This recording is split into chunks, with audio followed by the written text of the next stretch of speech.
We had a couple of preliminary questions. I thought I'd touch on those. And one of them is the general question of confusion between the role of a legal guardian and the trustee of the Henson Trust in the parent's will. And of course, the trustee manages the trust asset, which is part of the inheritance from the parents, and the legal guardian manages the property of the person. The trust itself is completely separate. So the legal guardian would manage the continued investment and the disbursements from a registered disability savings plan, for example. They would handle the application for an adult dependent survivor pension for the child from a teacher, retired mother teacher, or OMERS municipal employee or power generator pensioner, hydro. And they would also deal with the fact that their brother is now turning 65, and he will be receiving old age security and guaranteed income supplements and not ODSP after 65. But the payments are going to be made directly to him, as the RDSP payments would be, and he doesn't have a bank account because he's not competent. So of course you need legal guardianship. You need a personal representative, legal guardian, to manage these things, especially after the parents are gone. 163, we'll get started in a second. As far as the good questions, there were questions dealing with wills and Henson Trust and so on. For the most part, we won't be addressing that. That'll be a separate webcast that we'll do in future. We have a whole roster, the year schedule. We have one or two things pretty well every month, and the roster for the year is taken up. If anyone is involved with an organization that would like to be collaborate with us to do a webcast next year, then we'd be happy to discuss that and start the planning for the new year.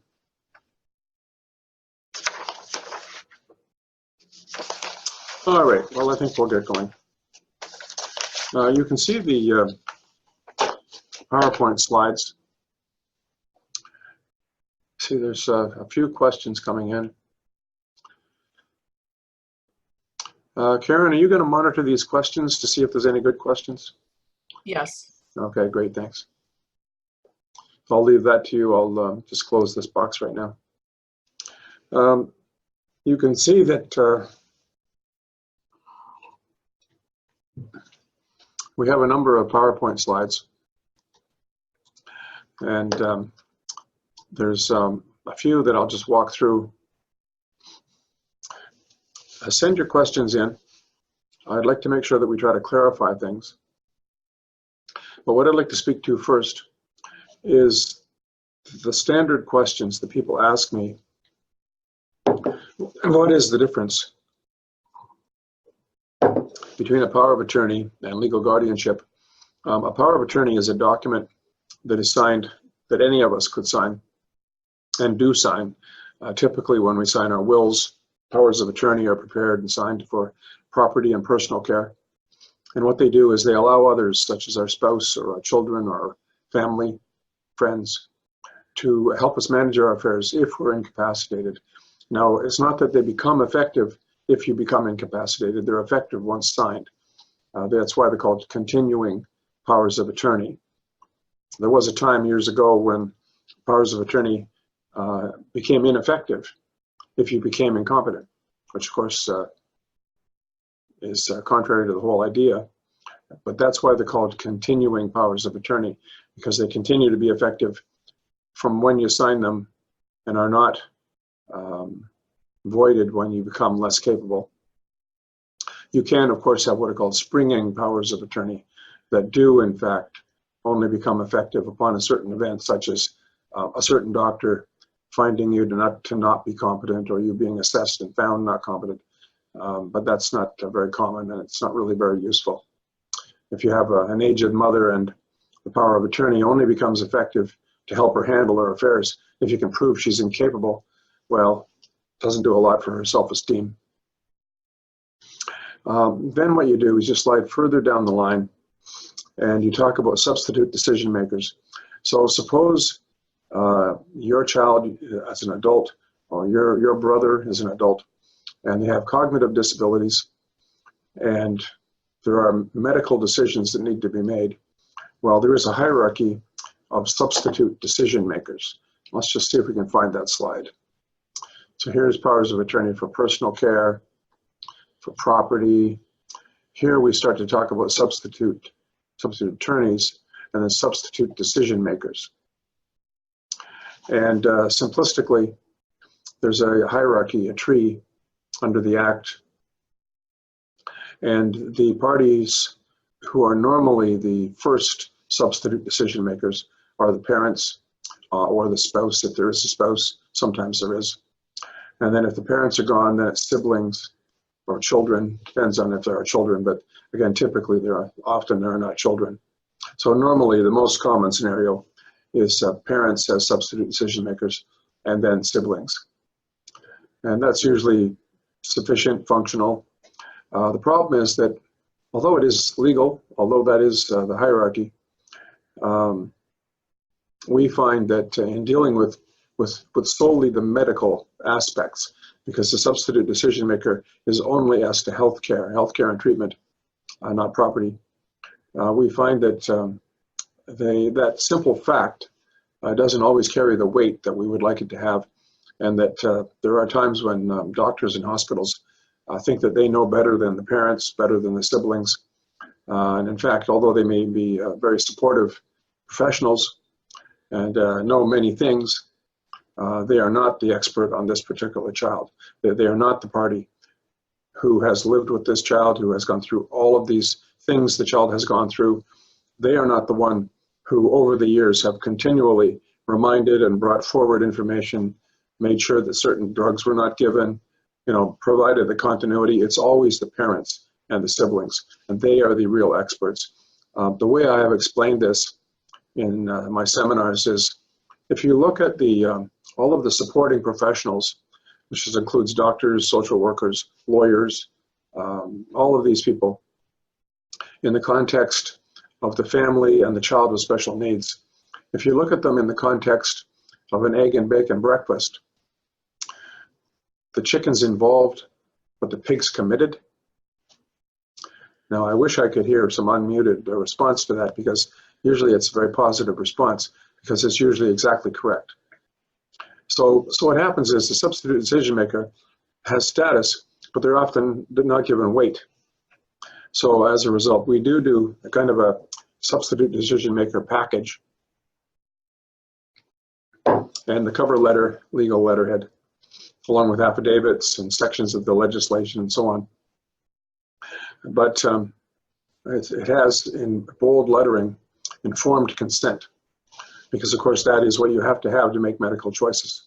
Informed consent, not just informed to the extent that doctors and hospitals might wish to inform you, because they know best. So that's another step along the way. But what that does then is it leads you towards legal guardianship. And it may well be that these interim things, nominally effective powers of attorney, a substitute decision maker, while the parents are alive, this may be sufficient. They may have sufficient relationship, sufficient determination that people that are dealing with their child listen to them, cooperate, do things that are necessary. But then what happens when the parents die? Will the siblings be able to do this as well? Well, no. And so in the sense of the transition, should you do legal guardianship before the parents pass on? Normally, I suppose tactically you could wait till there's one parent surviving, but I don't know anybody who's ever done that, to tell you the truth. And the question is, do I want to leave this to the other children to solve when we're gone? Well, no, people don't want to do that either. So it is a transition plan, just as you might try to make a transition plan for where the child will live when you're gone. What the legal guardianship does, and I'll be brief here, Dianne will speak more to this more broadly, but what happens is this. You know that you could be the ODSP trustee, and you know that Community Living, Carey's Place, Christian Horizons, they can be the ODSP trustee for the ODSP benefits. But it's becoming increasingly a concern for all of those organizations, and it will be a serious problem very, very soon on a demographic basis. The demographic wave of people with special needs that are turning 60 and 65. So what's happened is, who will be the personal representative? Who will be the legal representative for these people when the parents are gone, and perhaps if they have no family? Who will manage their RDSP disbursements? Because the checks will be issued by whatever institution has the RDSPs. They'll simply follow the formula, cut the check, send it to the last known address to the person who's not competent. And if the parent of the child happens to be a teacher, a municipal employee, hydro worker, power generator, well then the parents have pensions when they retire. If they have a spouse, when they pass on, the spouse gets 60% roughly of their pension, you know, this stuff. Well, what most people are not aware of is that half of that original pension, let's say a $60,000 teacher's pension, can certainly pass to an adult dependent survivor child. So if you're a 85-year-old retired teacher and you have a $60,000 pension and you have a 55-year-old son who's at Carey's Place, and he stands to get $30,000 of your pension, who will apply for this? He can't. And who will manage it? And what will the impact be on ODSP? Well, obviously, it will offset ODSP completely, but of course it's 30,000, not 13 or 14,000, but still. And then this also gets you not only into the RDSPs and pensions for those that would receive them, but for everyone who turns 65 and then stands to receive old age security and guaranteed income supplements, which would come to approximately $18,000. So ODSP at the maximum being approximately $14,000. After they turn 65, they'll have $18,000.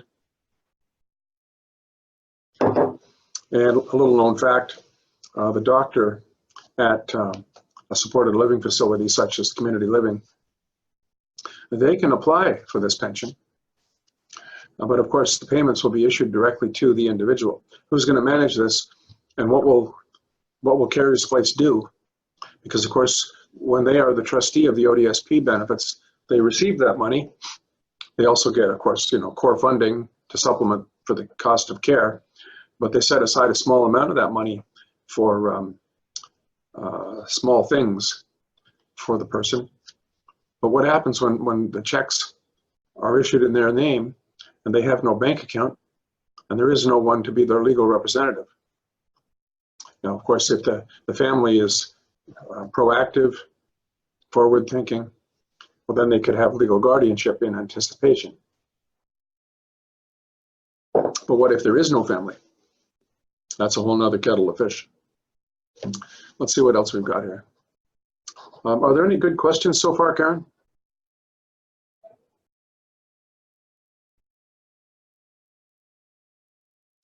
Hello? Yes, I'm here. Do you have any good questions?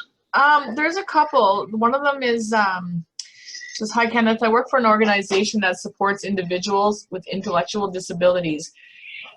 They've had several incidents recently, and the hospital refused to perform a procedure, example, a blood transfusion, because there was not a formal POA. The individual in question has not been deemed incapable and has a sister who acts as a SDM. Is there anything that says a hospital can require POA documents? They can't, because if the person's not competent, they can't sign them.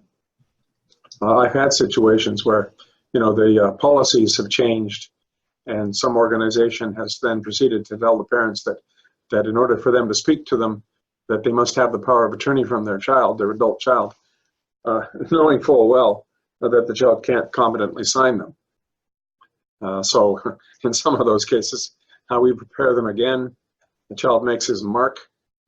We give them to the organization, and we've done what they wanted. Obviously, it's not competent to sign it, but there you are. And it's going to be a real problem because, you know, one possible answer to this problem is that we could find mechanisms to have the adult children, as they're approaching age 60, for example, assessed and found not competent. We could do this, and we could give that assessment to the public guardian and trustee. Dianne will get into this. And we could have the public guardian step in as the statutory guardian of property. It's not the best choice, but if you have no other. But they are not the, except as a very last resort, they are not the statutory guardian for personal care, which deals with hospital and treatment and blood transfusions, for example. So it's a really sticky wicket. It's going to be a really very interesting situation in the next few years. Are there any other questions? Yeah, I have another one. I'm trying to rephrase it a little bit to protect identities of people. Is it common for a couple to have both POAs for personal and property, but the husband will have no POAs for the property? Is it possible for the spouse to destroy it if there was one? How can you prove it? That's a very interesting question. Is it addressed to the spouses, not the child with special needs? Well, it's saying it's common for a couple to Yeah. have POAs for personal and property, but the husband has no POA for property. Is it possible for the spouse to destroy? And how can you prove it? My parents had this done in their wills in 2000. POA for personal care for both, and only POA for the property of the mother. Well, if by oversight both were not done, or if one was destroyed or lost, that's just the fact. And so then it's a question of, is that person competent to do another one? If they're not, you're stuck. But I don't want to get into that because I'm more concerned with the child than the two parents. Okay, is it a conflict of interest if the same individual is a trustee and the POA for property? No, it's a very common scenario. It's common. Okay. It's very interesting, though, of course, because what you'll often see is a situation where there's a power of attorney for personal care, and one of the children, often a daughter, will spend years helping the parents, going to medical appointments, helping with treatment, going into the hospital when the parents wind up in hospital. And of course, they receive no compensation, and they're not asking for it. And then the parents pass on, and another child becomes the executor, and they settle up the estate, and it's entirely possible that they would receive a 5% fee for their work as executors, which usually takes, you know, a year, thereabouts. But it's often interesting to see the division of labor here and the lack of equal compensation. This slide here that you can see you can see that there's a reference to Henson Trust trustees, and it just reiterates the fact that the Henson Trust trustee it could be the legal guardian for someone, but that the trustee is not, in effect, a legal guardian, and vice versa. I have one more question that maybe you can help us out with. Sure. Can you include some scenarios where a child is an only child and has no relatives can take on this role? Very common. And what do you do? That's the question, right? And there's very few alternatives. It is possible that perhaps a family friend, or well, obviously you can look to cousins to become guardians. But if there is no family, which is very common, or if there is family is outside of Canada, in Europe, in Southeast Asia. So it's a very common difficulty. And the only way around it is either to have local friends of the child step forward, which is not common, but can happen. Or you could bring in the public guardian, but only normally as to property, which doesn't help much for personal care. It's a very awkward situation. Now, I'd like to say one more thing, and then it's approaching 7:30, so I'd like to turn things over to Dianne and to Dan so they can speak to their part of it. People will say to me, yes, but I've appointed a guardian in my will. Our wills were done 20 years ago when our children were very young, and we have a guardianship clause. And you can see here that people do have guardianship clauses in their wills, especially for minor children. And what I have to point out is that a person, the parent, for example, can't appoint guardians. They can nominate them, they can say who they'd like them to be, and in the case of a minor, such an appointment, as appears here, may have some legal effect for 60 days, because of course the courts are prepared to acknowledge that in these kinds of dire circumstances, it's a public good to allow someone to step forward and have some legal standing. But in the long term, and certainly as far as adults are concerned, this clause in your will has no effect.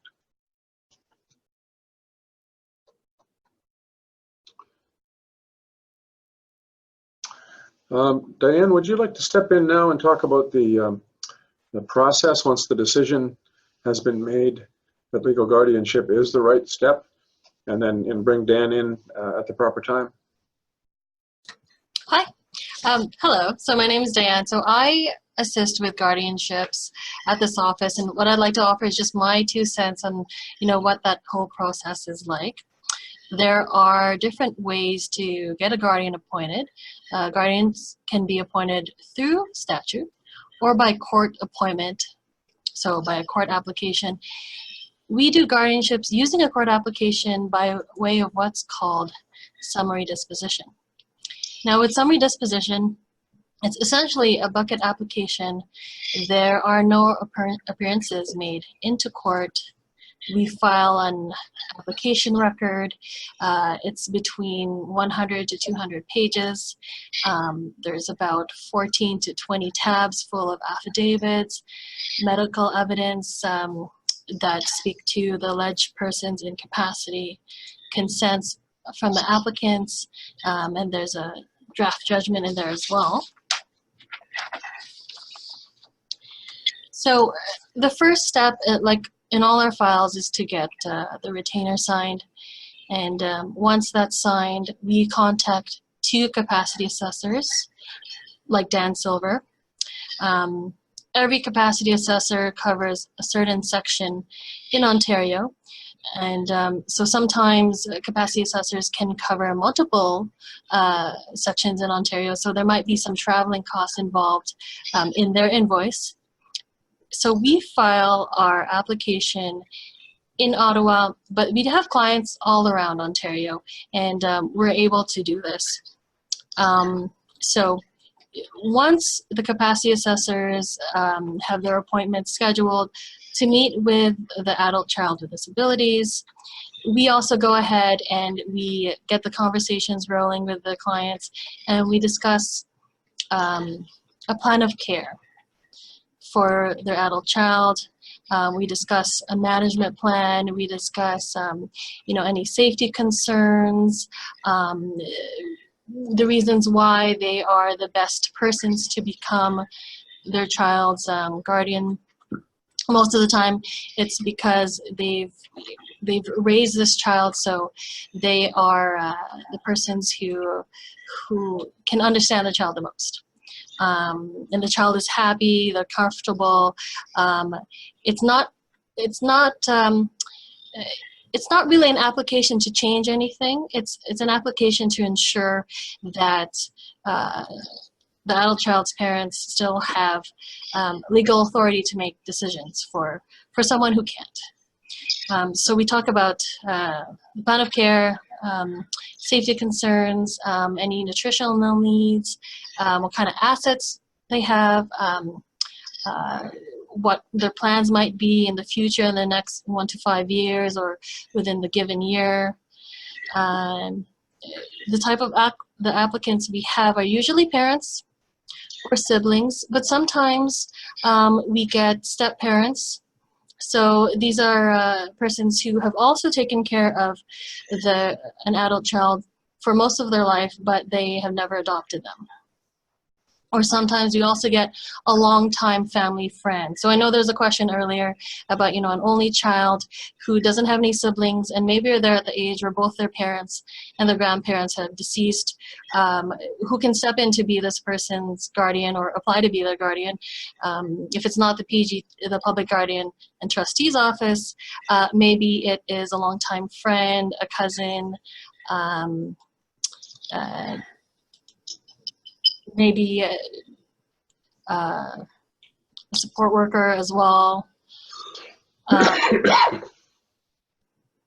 Usually our applicants are parents. They're also maybe in their, let's say, 60s to 80s, but we also have parents who are just encountering barriers, or just seeing that now that their child has turned 18, sometimes there's reservations that they're now encountering from the doctor's office or another healthcare office that won't give them access to records because we are now dealing with a young adult. And we also have clients who, have just gotten by having a good support group. They have good personal support with them. It's a close family. They've had practitioners that have known the family for a very long time, and they've just gotten by with luck and good rapport that, no one is asking questions to the parents on the decisions they make for a child who is now an adult. Okay, so we go through the plans with the parents, the applicants.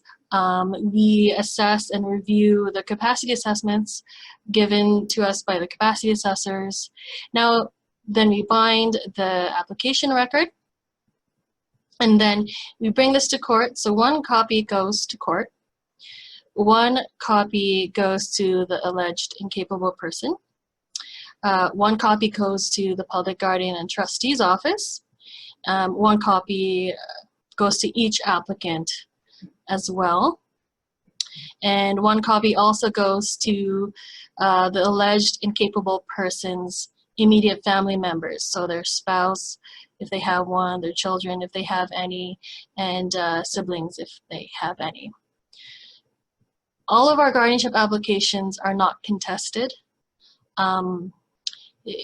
Sometimes we do have people who have reservations about proceeding with a guardianship application because they think that their ex-spouse may oppose the application, maybe, or may not be willing to consent to it.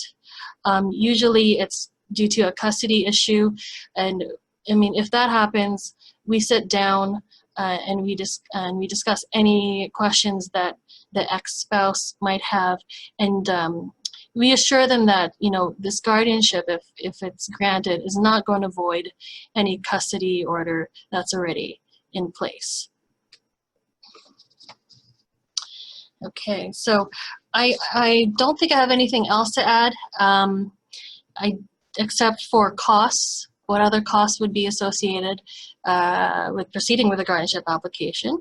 Well, there's our legal fees. The application itself would be $229 to the court. There's capacity assessor fees, so that could range between $1,000 and $2,000. And there's also a $250 fee that goes to the Public Guardian and Trustee's Office for reviewing the application, and that's by law. What we like to do to reduce costs is to ask the Public Guardian and Trustee's Office to waive this fee, because usually what we're dealing with is an adult person who is probably on ODSP, has never worked, so their assets are very small. Paying this fee to the PGT just would deplete their assets as well. I think there's also financial assistance that the Capacity Assessor's Office can provide to applicants who are looking to subsidize the fees for capacity assessors as well. Any questions? Yeah, Karen, are there any questions about that? No. Well, there's one question about guardianship or capacity. Why are parents not typically given more option to choose their own capacity assessors?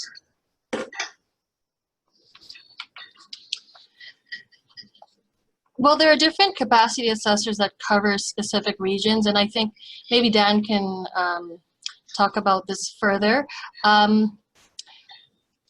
do think parents have the choice to choose capacity assessors. Sometimes in cities that are small, there may be only one capacity assessor for that region. So in that case, your options are limited. Would you like me to answer that? Sure. There is a provincial list of capacity assessors. Some assessors are willing to travel a distance. Some capacity assessors like to work more locally to where they live. Some charge fees for traveling. Some don't charge fees for traveling. And so if a particular individual would like to shop around and call several capacity assessors and become acquainted with them on the telephone and develop a sense of trust with them, then they're welcome to do that.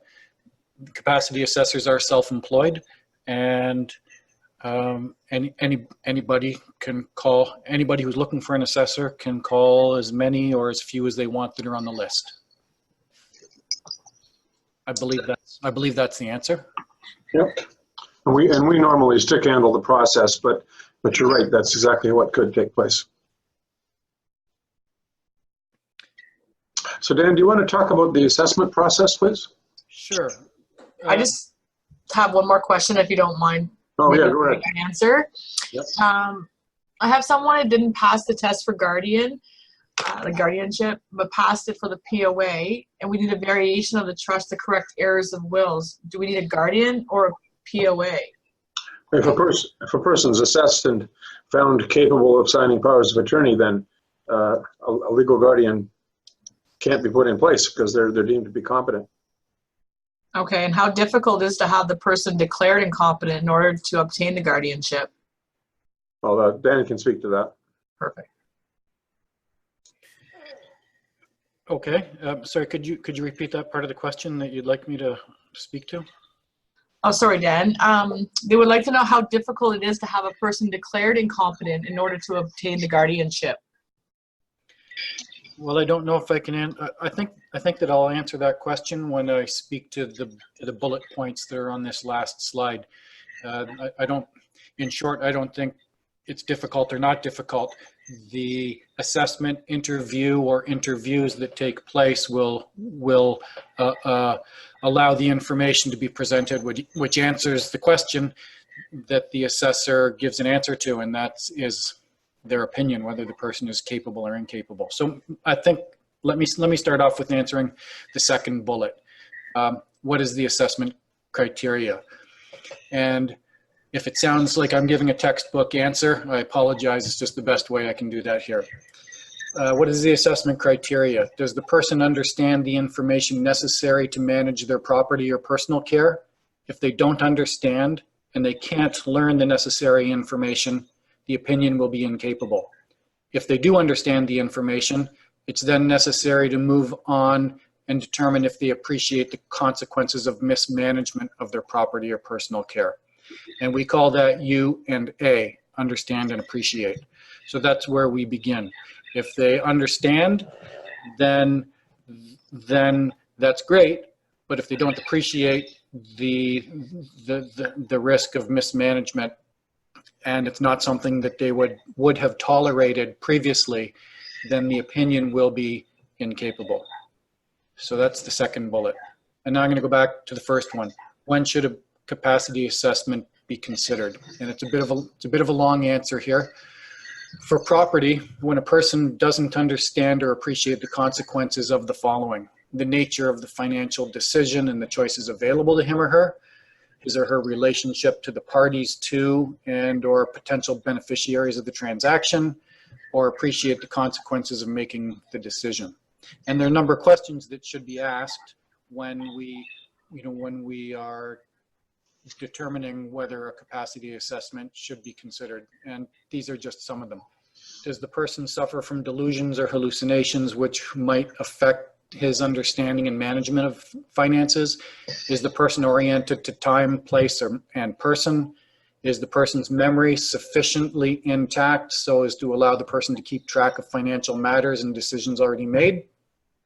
Is the person's calculating ability with numbers, is the person's calculating ability sufficient to understand the impact of their decision?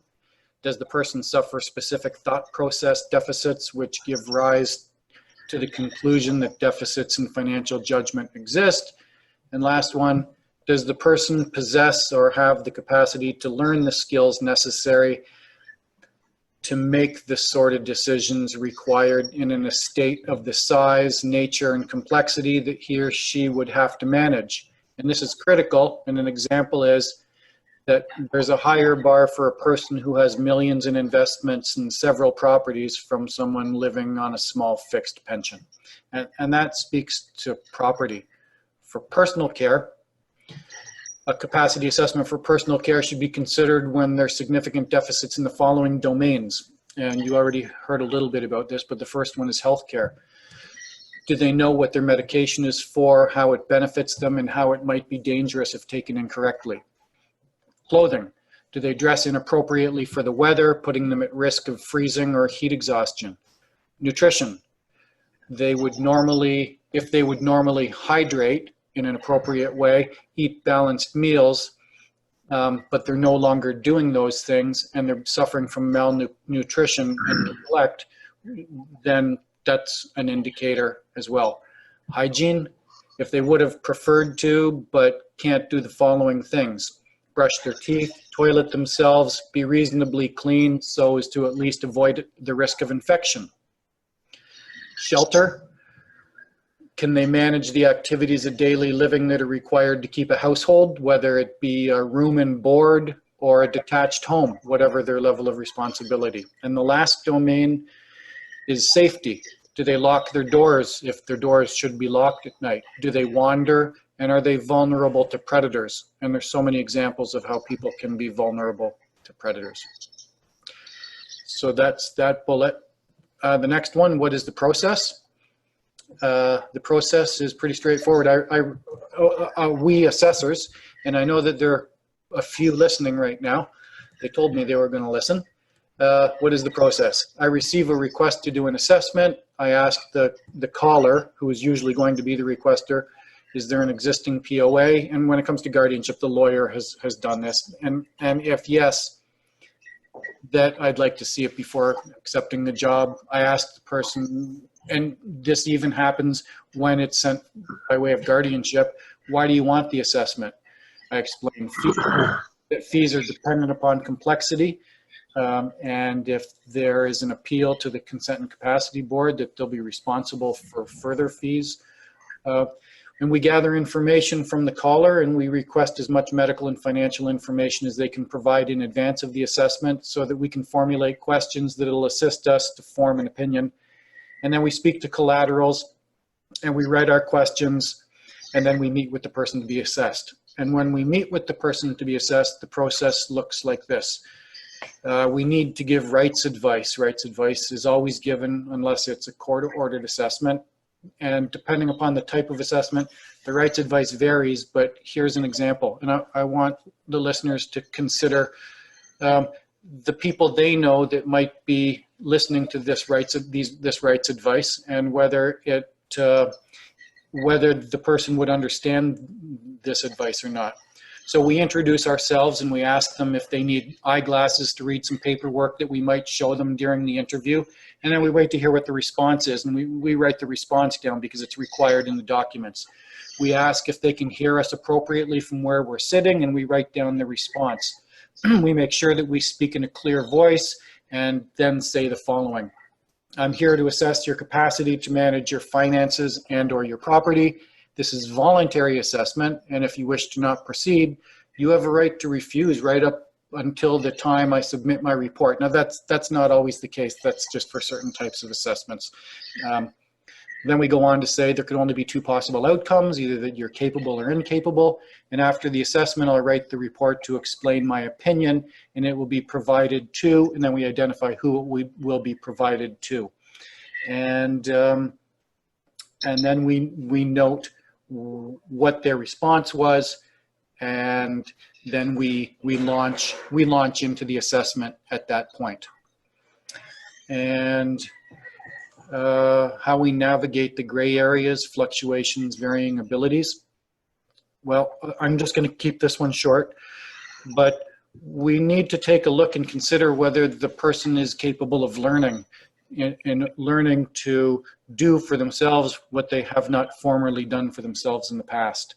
And so sometimes we need to go away for a week or two after assigning some homework and come back and see if the person was able to accomplish it. And that helps us to understand whether they're capable of learning, whether they understand what they need to do, and then we ask more questions as to whether they appreciate the consequences of mismanagement.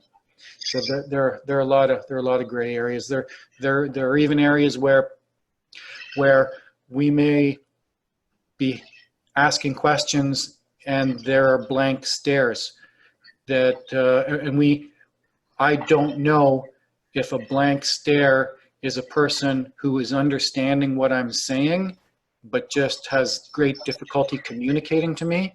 So sometimes we'll use a whiteboard and where I can write down and they can read what I've said. Even if they can hear, they might not be able to communicate. Sometimes I will ask them to blink their eyes for a yes, and maybe look down for a no, or look to the side for a no.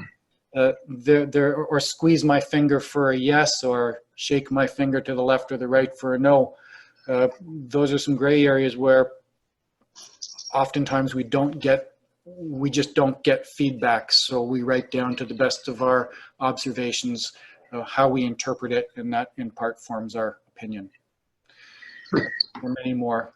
What happens after the assessment is complete? Pretty straightforward. The assessment is delivered to the appropriate person.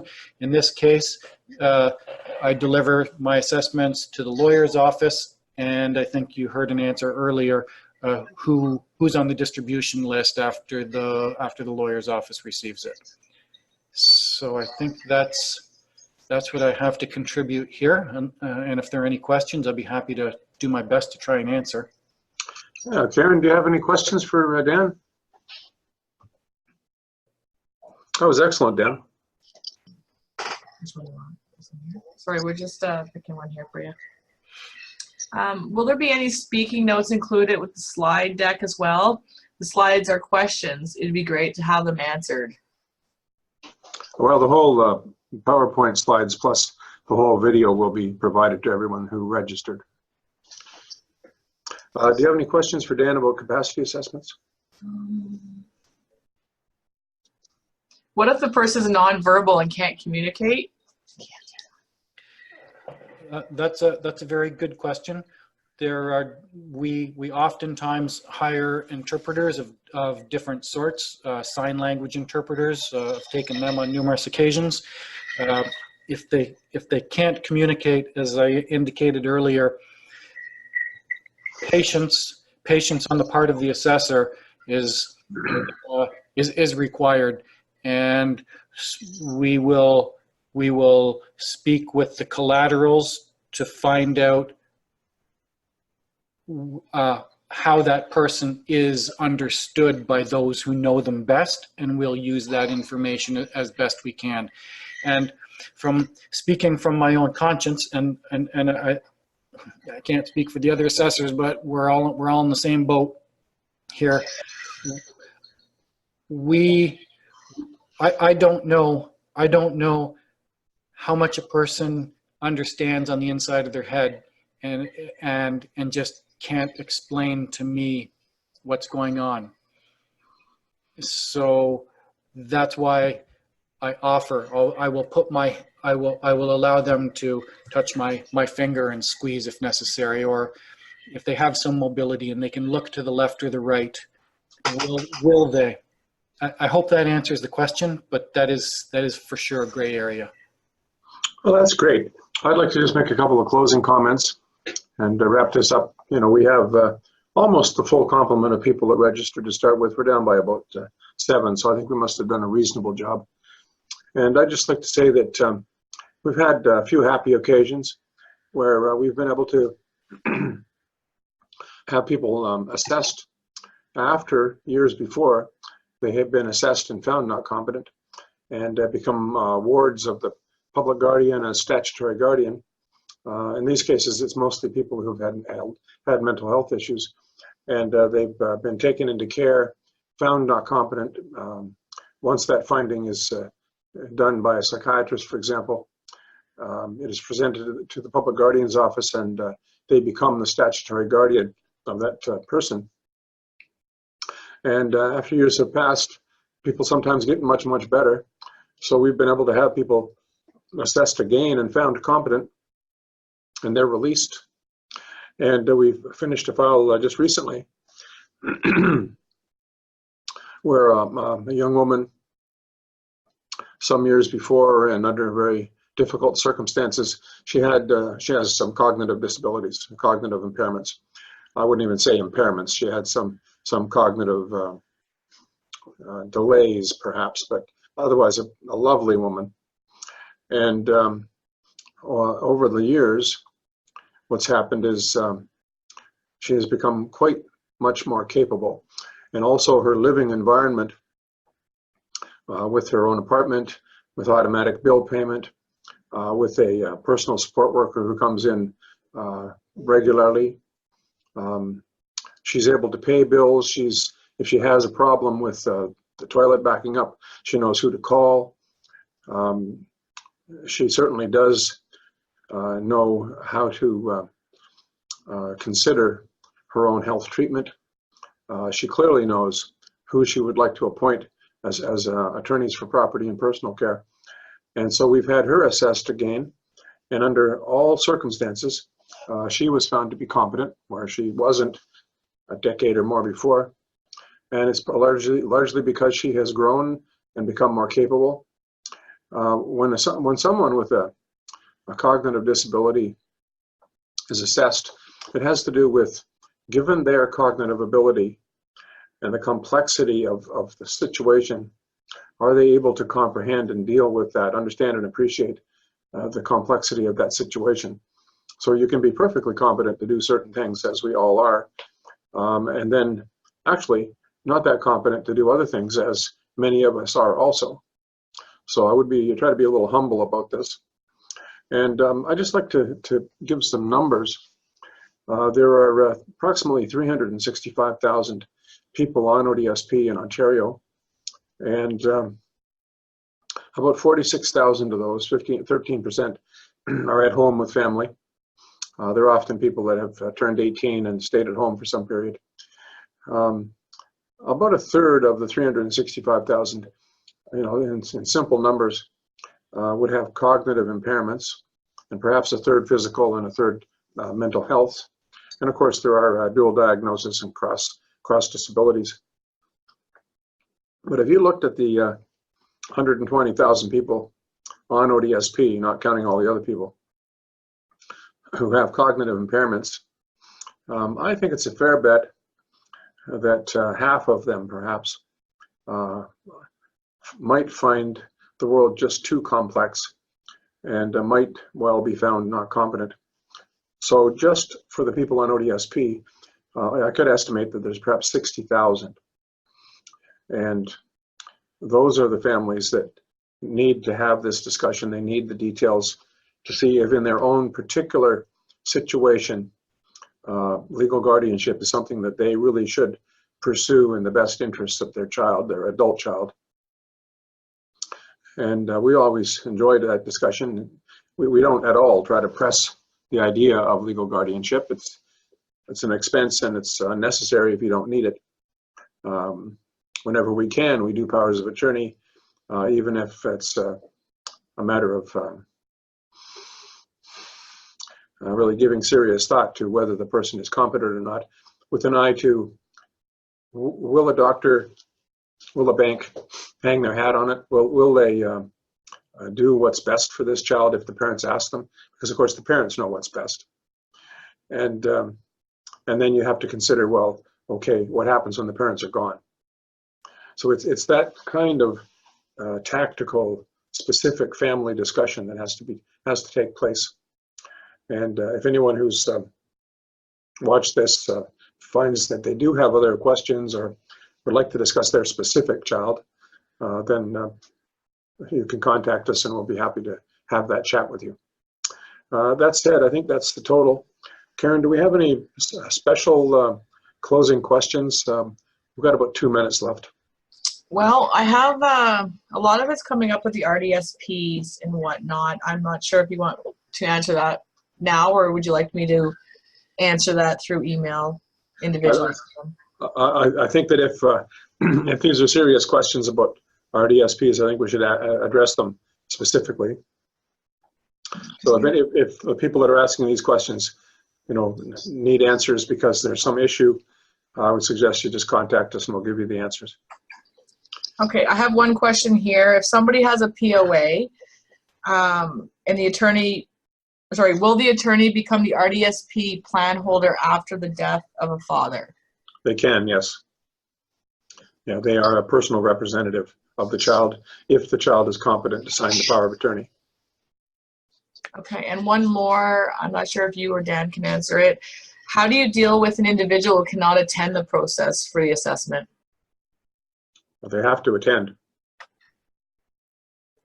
They have to be visited. They have to take part in the assessment. So would somebody be able to come to them, or they have to travel? Oh, yeah, these assessments, 99%, the assessors go to the person. All right. Okay, well, I think we've done a great job. I'd like to thank everyone for their patience. We've got 159 people still taking part from 173, so I think we hopefully have been, at the very least, entertaining. And Dianne, do you have any final remarks? Well, while we're touching on POA, I do want to say, generally speaking, if someone can sign a POA, a power of attorney, then they won't need a guardianship, but sometimes a power of attorney is not enough in cases where we have a dueling power of attorney. And I'm just going to try and explain this in the last minute here. We did have a couple of instances where we had an adult child who was able to sign a power of attorney, but he signed every power of attorney that was presented to him. So that's not going to work. In this case, a guardianship was necessary to protect himself and just make sure that no one was going to manipulate him and have him sign their power of attorney. Yeah, good point. Okay, well, thank you all. I hope you have a pleasant evening. Good night.